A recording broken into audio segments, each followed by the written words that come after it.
relates to being able to detect X-rays and how it's related to both spatial resolution and noise, SNR. And then we talked a little bit here about the different types of displays that radiologists have. Primary workstations, which is what they use, and then secondary workstations, which is what we as techs use. And we mentioned that primary workstations have a bunch of specifications that they need to meet. Secondary workstations, anything goes. Which is why you can't always trust that the way the image appears on your screen is the same way the image will appear on the radiologist's screen. So, any questions about those concepts? All right, in that case, so, yes, Shahid. Slide 4, 5, and 6, and 40 and 43, which one do you think I'm asking? 4, 5, and 6. They look so similar. I don't see what's the difference between why do you have them there?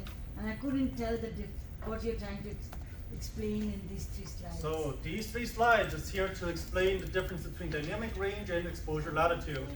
Dynamic range is just the range of things that the detector can actually notice. Exposure latitude is the wiggle room you have within there. And then the difference between this and that, there wasn't much. It's just showing you how the range of exposures can affect your exposure latitude. Right, you have less wiggle room here when you're using a larger range of exposures to create your image. And that will be similar, right? So and then here, right, so the idea was that if your range of exposures, your range of doses in your image went too low, now a portion of your image is underexposed and you're not going to be able to see it properly. And so, 40? 14? 40, 40. 40, okay. So what is, I don't understand this. So this is modulation transfer function. The key idea here is that amplitude, the height of your wave, is related to the quality of your signal. So if you have high amplitudes all the way through your frequencies, from low frequency all the way up to high frequency, you have high spatial resolution. If you have high amplitudes here, the spatial resolution is better. If you have low amplitude here, the spatial resolution is worse. So spatial resolution is related to the amplitude of the signal wave. And so that's how we can describe spatial resolution without having to depend on someone's eyesight. It's not about can I, as a person, tell these lines apart, because different people have different abilities to tell lines apart. It's about what is the amplitude like on these waves. That is a constant. That is something that you can compare between different machines. So you can use MTF as more of a standard compared to LSR. LSR is the one depicted below? So LSR was when you were just using this bar graph and you were saying, all right, as a person, what can I see? Do I see this as separate or do I see this as distinct? Can I see this as separate lines or do I see them as one block? So that's limited, Right. because So- we're able to see it. So it's limiting is saying, okay, what's the limit of your spatial resolution? What is the smallest thing you can see? The problem with LSR is that it depends on this sort of bar or this sort of line grid where if you point at this, some people will say, I see a single blob. Some people will say, I can see every single line. Right? So it depends on the person. On certain equipment, certain monitors, you might say, I can see every single line. On certain monitors, you might say, I only see it as one blob. So it's also equipment dependent. So this isn't something that you can just use by itself and compare different things, because there's all these other different variables that can affect what the LSR is measured at. So to avoid that, we have MTF, which is more of a consistent measurement between devices, because it doesn't depend on someone's eyesight, it doesn't depend on the monitor. All it is looking at is the frequency versus the amplitude. Meaning that amplitude is high, then the frequency will be. No, it's you look at low frequency, you look at the amplitude for the low frequency. You look at high frequency, you look at the amplitude for high frequency. And as you get to higher frequencies, what does that tell you about spatial resolution? Higher frequencies are things that are smaller. So you need higher spatial resolution to see your smaller objects. So high frequency objects are small objects. So how is the spatial resolution for these small objects? You look at the amplitude down here at the high frequencies. If you have high amplitude, like here, you can see the small objects really well. If you have low amplitude down here, you see the small objects very poorly. Right? So you're looking at frequency versus amplitude to tell you how the spatial resolution is at each frequency, at each object size. Higher the amplitude, the better the spatial resolution. Higher amplitude means better spatial resolution, yes. So, and now finally 43, sir. All right, and then DQE, detective quantum efficiency. Remember, DQE is a way to talk about how well detectors are able to detect X-rays. Going into this detection is the concept of noise, because X-rays have noise when they come in, right? They have quantum noise, they can have, well, mainly it's going to be quantum noise, right? So quantum auto, right? So there's noise when the X-rays come in. However, when the detector detects those X-rays and outputs a signal, the detector itself, because of the electronics, adds noise to the signal as well. So the signal which comes out is noisier than the signal which went in. Right? So we have the ability to detect X-rays, right? So that's going to play into amplitude, that's going to play into MTF. We have the noisiness of the signal that plays into SNR. And so DQE kind of takes these two concepts, combines them, and it describes how well the detector performs at different frequencies, right? Once again, with different object sizes. How well does it display those objects, or how blurry do those objects appear? Right? So the higher the DQE, the better the object looks. Over here, low spatial frequencies, big objects. So CSI here can show big objects better, less blur. Down here, high frequencies, small objects. Now it is going to be our ASE that shows small objects better, with less blur. Okay. Do you need to memorize the positions of these? No. This is just here to kind of illustrate the concept of detective quantum efficiency, which is that depending on the frequency, depending on what size object you're looking at, right, we get a certain amount of signal, we get a certain amount of noise, we get a certain amount of blurring that affects spatial resolution. Right? So how do they all play together? We're using DQE as our catch-all to describe all those processes together. Size of the object being independent, right? So anything can be big or small. So with a DQE and at a particular spatial frequency and at a particular DQE, what is the size of the thing? So you're correct that size of the object is your independent variable, right? On graphs, independent variables go on the x-axis. Now it says spatial frequency, right? Because spatial frequency is how we describe the size of an object, right? So as the size of an object increases, what happens to our ability to see it? What happens to our DQE? So as we go towards the right on the x-axis, what's going here on the y-axis? Well, our ability to see the object drops because it's harder to see smaller objects. How quickly does it drop? That depends on what we're dealing with. Thank you very much.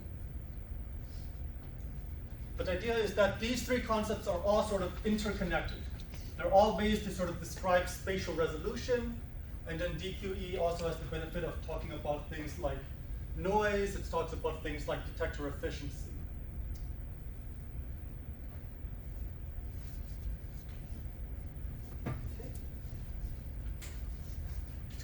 And so I think this is where we left off last week. which is QA/QC. Right, that's right. So there are two schedules for QAC. One is daily, the other is monthly or quarterly, right? Every 3 months. Daily is just an overall visual assessment. Monthly or quarterly, they check for things like geometric distortion, reflection, luminance response, luminance dependencies, and resolution. So we'll go through these one by one. Overall visual assessment. So we're looking at the general image quality, just checking to see if the monitor has any artifacts. So in order to do that, we have this test pattern here. This is called TG18QC. TG18, have you seen this before? Task group 18. Yes, we've seen this before. Task group 18. What is task group 18? Sounds like some special forces sort of deal, right? But if they're special forces, what are they special forces of? Quality control special forces, yes. So remember, task group 18, they're the ones, right, that set out the report for QA/QC. They're the ones that set out the guidelines for the monitors in the first place. So it makes sense that the things we use to check the monitors are named after task group 18. Okay. So the TG18 is kind of a given. It's going to show up in every single one of these patterns. So really all you need to remember is the final two letters, QC. Right. So this is our QC pattern for task group 18. Okay. Now, you may think QC stands for quality control, but that's actually not the case. Do you need to know what QC stands for? No.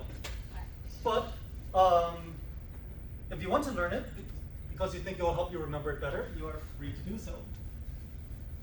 But I'll leave that as a surprise. I'll leave you in suspense. We'll talk about what it stands for later. Okay, but this is our QC test pattern right here. This one you will see multiple times. This shows up in, I think, 3 different assessments. Okay? So it's not just that you only have one pattern per assessment. Some patterns show up multiple times. For example, moving on to some of our monthly assessments or quarterly assessments. Here we have geometric distortion. So looking at these shapes, do these still look like squares, or do we have variations in the shapes on how they are displayed? Does maybe one side look more stretched than the other? Right? So take a look at this test pattern, take a look at the different squares, and visually check to make sure everything still looks the way it's supposed to. Okay. Go back to the other. There's variation, right, sir? What is that?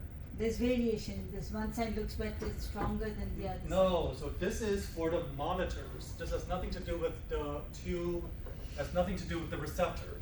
This is something that you throw up onto your screen, you look at your screen and you say, does the screen show me the correct picture? Does the picture look correct on the screen? So if I throw this picture up on the screen, I'm checking and I'm making sure there's no dead pixels on my screen, right? I make sure that all the colors look even on my screen. Like there's no artifacts here on my screen.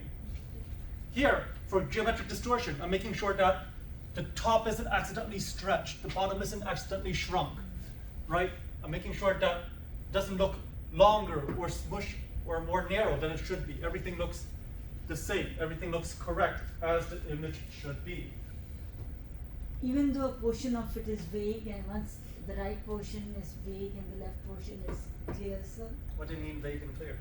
Say all the crosses on the left side are all clear, but the image on this side is all vague, smudged. Oh, you mean this? Yes, sir. Yep. And look Yes, at that is how it's supposed to be. Yes. It's supposed to be like that. Supposed So to be. that's got nothing to do with what we are trying to figure out. It's showing you the capabilities of the monitor.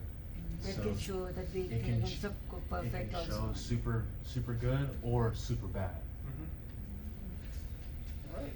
So next up, reflection. So we have a new test pattern here. This is called TG18AD. So the AD test pattern, right? You throw this on the screen And then this helps you to check if you have reflections, visible reflections on the monitor, right? So how does ambient light, how does the light from the surroundings interact with this image, right? For example, if I'm looking at this on the TV screen over there, right, I can clearly see the back window on the TV screen because this TV screen has high reflection. Okay? On the other hand, for the images on a radiologist's monitor, they should have minimum reflection. Their monitors should not reflect very much. So that's what this is, minimum reflection? So this is the test for minimum reflection. Okay. We throw this on the screen, look at it from a couple different angles, and check, all right, do I see reflections in this test pattern? And so did you say that for reflection, now we have to remember that AD is for reflection. So AD is for reflection, yes. So we have to know that Yes, what you it do. test tells. You need to know which test goes to which exam. So you said this Or which was assessment? for minimum reflection? Correct. You're checking for minimum reflection here. Throw this up on the monitor, and you make sure that when you look at it, you do not see reflections coming back at you. What do you mean by you throw it up on the monitor? Like, is this something that you could pull up, or is it something Right. that you actually put? No, so this is an image that you would pull up on the radiologist's monitor, Oh, okay. and then you're looking at the radiologist's monitor, and you're making sure that the radiologist's monitor is still within its parameters. So you're still making sure the monitor has minimum reflection. Yes. So this is the radiologist doing this, right? So it could be the radiologist doing this, or it could be the QC radiographer doing this.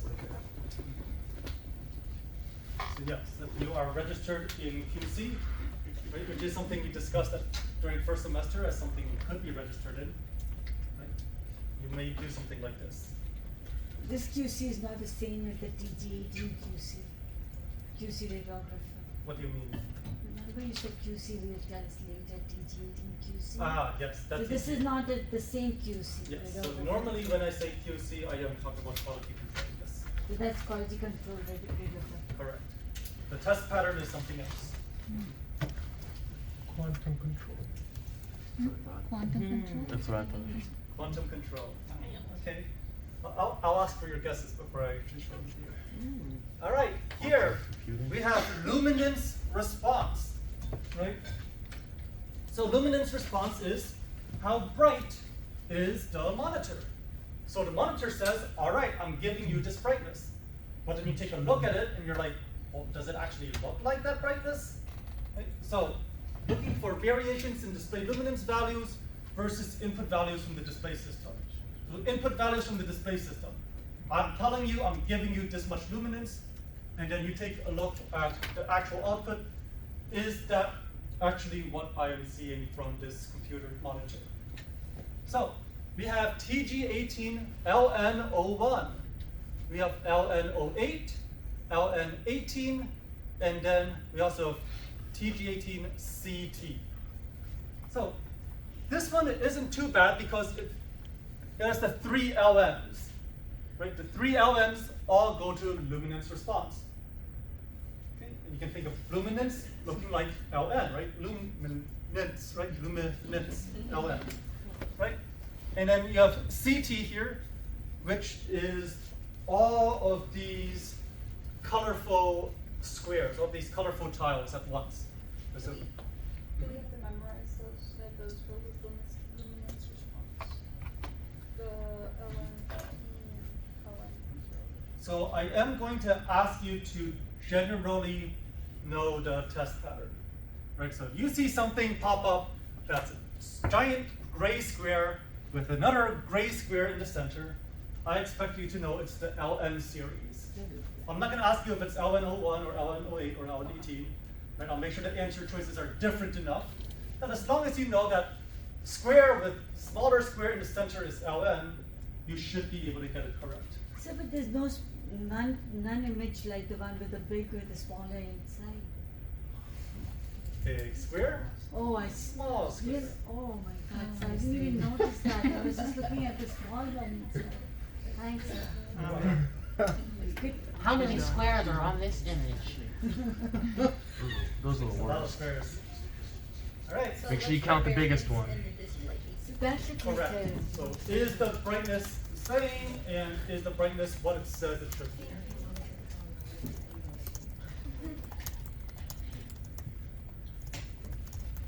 So we just have to remember the test pattern. Please do, yes. Hold on, 'cause I'm Right, writing. they got that. Alright. And you have some examples in your flashcards as well. And then our notes. The flashcards do have examples of the test patterns in there. The flashcards also will quiz you on what the test patterns are used for. So that's a great way to train yourself. I've seen it. You seen it? So Yes. you're ahead. Jamaica, you got this. Are we coming up on what the QC stands for? We are, Oh, I I got the think, color. 2 or 3 I more think slides. about me is black. Okay, next up, we have No one. luminance I was wrong. dependencies. Alright, so luminance dependencies, what this means is, for example, if you have a laptop in front of you right now, I want you to take the laptop and turn it to an angle. Take your laptop screen and turn it at an angle. Did the screen become brighter or darker as you look at the screen? Right? As you turn it, does the brightness of the screen change as you turn it back and forth? For example, on John's, I can see it get darker as the angle increases. What are you Right? looking at? So if I'm looking at John's, stop right here, right? You see how he has it at an angle to me? Okay. That looks dark to me. Does that look dark to you, John's? No. No, because he's looking at it head on, right? Yeah.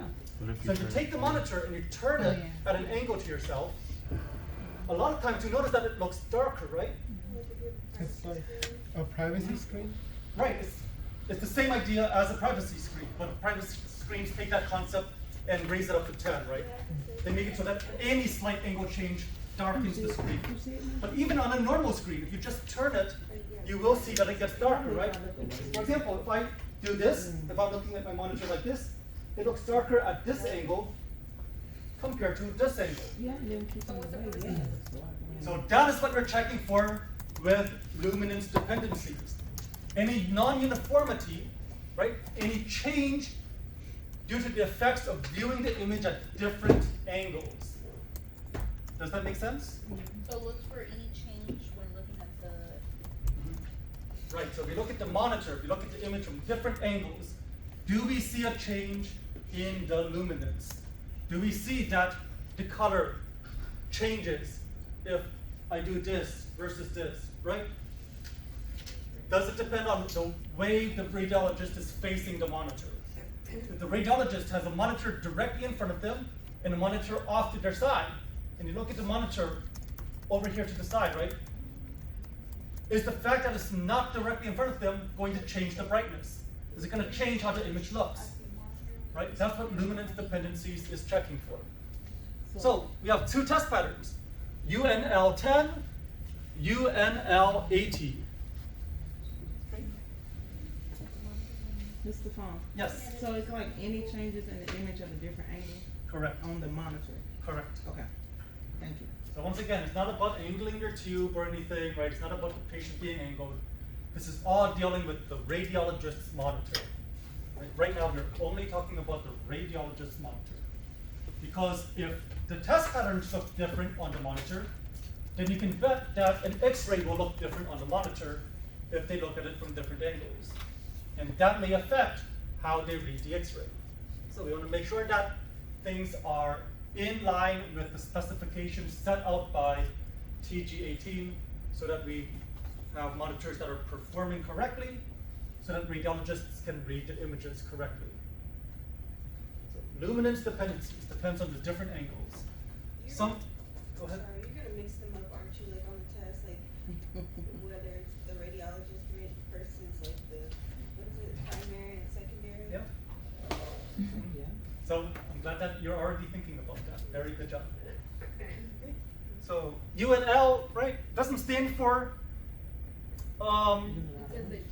uniformity, but you know, UN, right? Uniformity, you can think of UN, right? Or United So Nations. drift, Unilateral. The word non-uniformity Unilateral. meaning change. change, not the same across. Okay, and finally we have resolution. So for resolution, we're looking at the ability to display high spatial resolution from the monitor.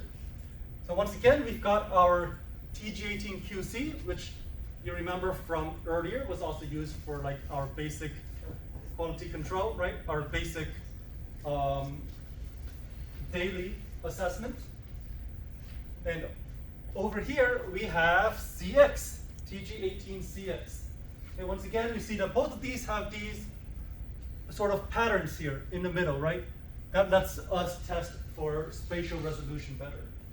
Right? Those patterns have varying levels of spatial resolution, so we can kind of see the maximum, or I guess the minimum, the smallest object possible based on the monitor and the test pattern. So when we say like high fidelity, what do we mean by high fidelity? Just high accuracy. Can you accurately display the image, or does your monitor not have enough spatial resolution and it displays your image incorrectly? Does it look fuzzier than it's supposed to, for example? All right. Wait. Okay. So, QC, what do you think QC stands for? Earlier I heard something like quantum something. Quantum control. Quantum control, I heard quack, Quality. quality. All right, so in reality, QC stands for Quirky Q. Oh, and it's right there. Quirky Q. Oh, wow. What do you guess that? That is No. funny. No. That's something Are you you look playing like you with were us? made up. I promise you, I did not make this up. The seniors were insistent that I find out what these stood for, so Quirky we looked them up in the middle of class and we found out it was Quirky Q. Do you need to know this? No, I do not need you to memorize this. Bonus Where did question. that come from? Like, That's what TG18 came up with. They had a lot of fun while coming up with these. Okay, they're let's like, see. you're weird. You're just Oh, John, quirky. I'll answer your question first. Oh no, I was just stretching. No? Okay. I think there's a question over here. Will it be a bonus question? Please. The. Maybe. Mhm. I mean, I don't want you to waste time memorizing things that you don't really need to know. But the fact that you really have good to other memorize things in them. this Waste time time memorizing memorizing funny. You know what? It is good to be knowledgeable on things. I agree. Okay. Just because it's funny, I think we'll remember it. All right. Maybe it will show up on the Did you hear that? All right. You helped my bet. But yeah, if this helps you remember it, right? QC, Quirky Q. If somebody gets it wrong, -5 points. All right, but remember, we use this in 3 places, right? The overall visual assessment, right? Your daily assessment, geometric distortion, and resolution, right? You see this used in 3 places. This is the TG18 Quirky Cube test pattern. So you see Yes. all those 3 things going on in this. Correct. CQ test. So when you pull this pattern up, you can test for all 3 things. So on the test, if you just give us that image, we have to know that it is the TG18QC and what it tests for? Correct. So you may see this image pop up in the test, and it can ask you, what is this test pattern? And it can be, the answers might be TG18QC, TG18LNO8, TG18AD, TG18UNL80, right? And you would need to know. Now, some of the clever among you may say, oh, okay, sure, I'll memorize it, Mr. Phung, and then you're actually going to sneakily look down here to where it says TG18QC. Yeah, oh yeah, of course, duh. But you're gonna, But yes, Mr. Phung is ahead of you, don't worry. He has erased, because I was once a student. Right. Yeah. so Mr. Phung has gone into Photoshop, or rather Paint, and he's erased this. Right, so you will not actually see the name of the pattern on the image. So you do need to know, rather than just reading it off the picture. Yes? So, in other words, you could say that you took the values of contrast from surrounding areas and filled in the blank spot, or So yes, if you pretend that these are dead pixels, I dead pixel corrected the name out of there. okay. Okay. Now, how else could I ask about this? I could show you this picture and I could ask you, which of these would you use this test pattern on? Right? And the answers might be geometric distortion, It might be luminance dependencies. It might be luminance values, right? All of the above, right? Not all of the above. Clear. Or I could ask it the other way. I could say, which of these assessments do you not use Quirky Q for? And I could say visual assessment, geometric distortion, resolution, and then something like reflection. And then it would be reflection. That's right, reflection is AD, very good. And so, talking about AD, any guesses as to what AD stands for? Is it something silly like? No, it's not as silly, unfortunately. All dark. All dark. Yes, I'm glad that you had that ready. Oh. It is all dark. And remember, TG18, all dark, it is only used to check for reflection. Okay, nothing else. So if you see this grid pattern right here in the center, this is reflection only. So then what is the luminance dependencies one use? UNL10? So luminance dependencies is going to be UNL10 and UNL18. Can you go to that slide? You want to go back to this one? So those lines then, the Yes. like crosshair thing, is that going to be in the display? So yes, these will have basically these 9 squares, right? 1, 2, 3, 4, 5, 6. Right, so you see it divided into these 9 squares like that, yes. Okay. Both of them will. It's really hard to see it on this one, right? But if you put up on your monitor and you really squint, you'll be able to see that there's actually squares here as well. So it's correct to say the 9 squares on each one of them. So yes, your UNL10s, UNL80s, they're the one with 9 squares, Thank you. right? AD, on the other hand, has like 36 squares. So 76 or 42. no, 42. That's right. It's 6 by 7. No, 7 by 7. I'm sorry. 7 Yeah, by 49. There's 49 squares. Why 7 by 7, sir? 42. There's a 0. 0 to 6. So 0 to 0. Oh, Oh, I 642. see. So Alright. you said 42 squares? Yeah. So there's like 49 squares here. Right? Please don't count all the squares and be like, all right, just 49 squares. Now I know it's AD. No, right? As long as you see a whole bunch of squares in the middle, that's probably going to be AD. Right? And we'll see how it looks different from the next set, which is going to be our. What do you call it? It was CT, but before CT we had LN. That's right, we have our LNs. So LN01, LN08, LN18. What does LN stand for? You said luminescence, right, sir? You think LN stands for luminescence? Well, it's a way to remember that. But LN actually stands for large non-design. It's non-design because it's a square. There's not much design there, right? It's not a fancy design, it's a square. Everyone does agree, right? That it's a square, and squares don't really count as design. Right? At least I would hope not, right? If a designer was like, I'm going to design a logo for you, and then they gave me a square, I'd be very unhappy, right? Because I'd be like, that's not a design, that's a square. Explain plaid. Yes, but it's lots of squares, right? This is one two Well. squares, right? It's Yeah. big squares, small squares. Like, come on. You couldn't put any extra effort into this. But right, right? It's large, and there's not much design here, so large non-design, LN. So, what do we use LN for? Luminance response, right? All 3 LNs are used for luminance response. It's literally. The only difference between the LNs is that the outside gets darker and the inside gets lighter as you go up in numbers, right? So you look here, this is going to get darker, this is going to get lighter. And then, oh, see? So I have a question. Yes. So the LNs, they also have the TG18CT. Yes, What is the CT? Is it? very good. It does sound like computed tomography, right? But this one is actually a pretty easy one to remember, because if you look at the CT one, you see that there's 16 squares. All of them have different colors. It's kind of like if you go to a Lowe's when you're trying to refurbish your house, trying to retile your kitchen, right? Or Home Depot, right? And they have like all the different tiles laid out for you, and you're like, okay, which tile do I like better? Which design do I like better? These are color tiles. These are color types. Sample palette. So all four of these, the three LNs plus CT, all four are used for what? Luminance response. Luminance response. Very good.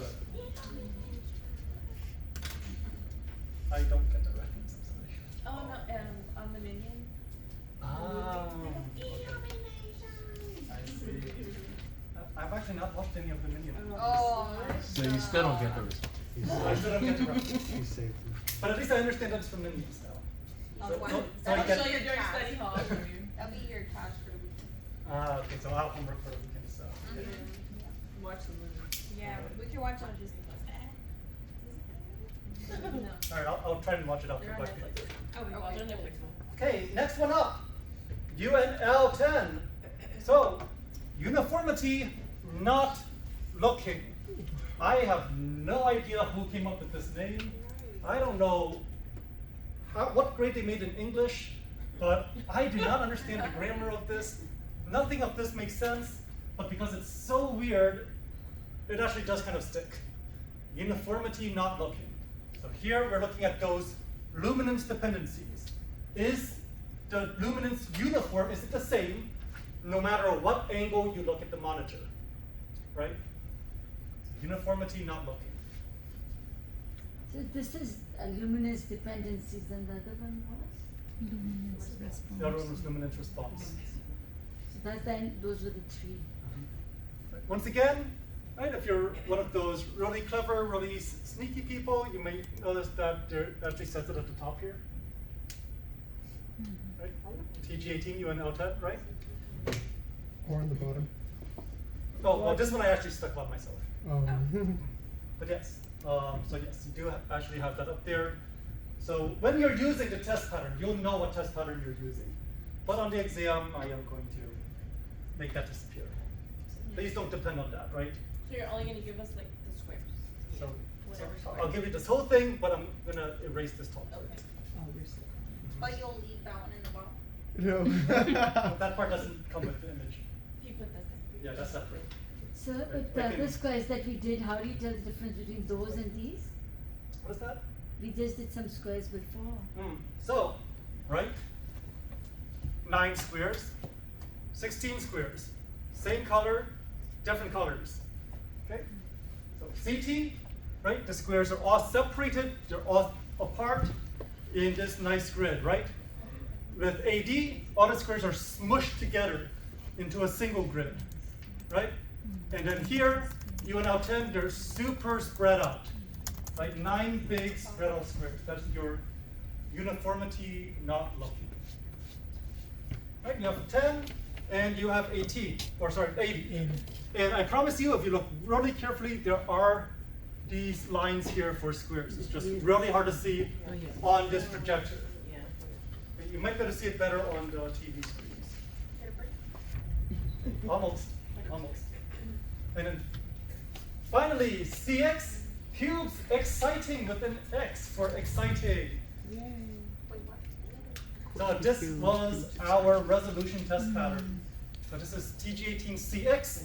CX stands for cubes exciting. Right, so remember we have Quirky Q, we have cubes exciting. Both cubes can be used for resolution. Right, so QC, Quirky Q, CX, cubes exciting, both of them can be used to test for resolution. So the resolution tests have this weird looking thing here in the middle. It almost looks like one of those eye tests that you go to for the doctor where you're like, all right, which way is it pointing? Right? So that is your resolution test. So yeah, actually, right, if you just remember these as things that your optometrist is going to make you look for, right? Just remember, right? Poor resolution, high resolution, right? Sure. I think glasses people should understand, right? Yes. All right, and so that is the end of our test patterns. Okay. Just a few final notes about QA/QC. Few final notes about QAC. CR plates should be cleaned and inspected every 3 months because dust can build up on them. They can get scratches and things. So they should be checked every 3 months. If it's really busy, then maybe check it more often. If you do clean the PSP plate inside, make sure that you are using the correct cleaning product. You don't want something that leaves residue and interferes with the image, creates an artifact. Okay. CR plate should also be erased every 48 hours if unused. So when you come in after a weekend, first thing you should do with the CR plates is run them through the processor and do an erasure on all the plates. Right? That way the plates will be blanked and ready to use. Okay. And then finally, third bullet point for all digital systems in the facility, identical processing codes should be used to ensure consistency in image appearance. What does that mean? That means that when you shoot a chest X-ray, right? You should run that chest X-ray through the same algorithm, the same histogram, the same lookup table every time. So when the chest X-ray pops out as the manifest image, it looks a certain way. You don't want to run it through 20 different lookup tables, right? Patient 1 goes to lookup table 1, patient 2 goes to lookup table 2, because now they're all going to look different. Right?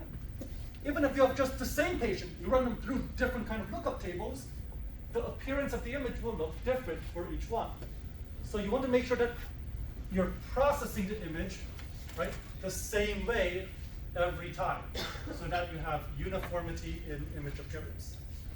Now, that's not something that you will really be doing as techs.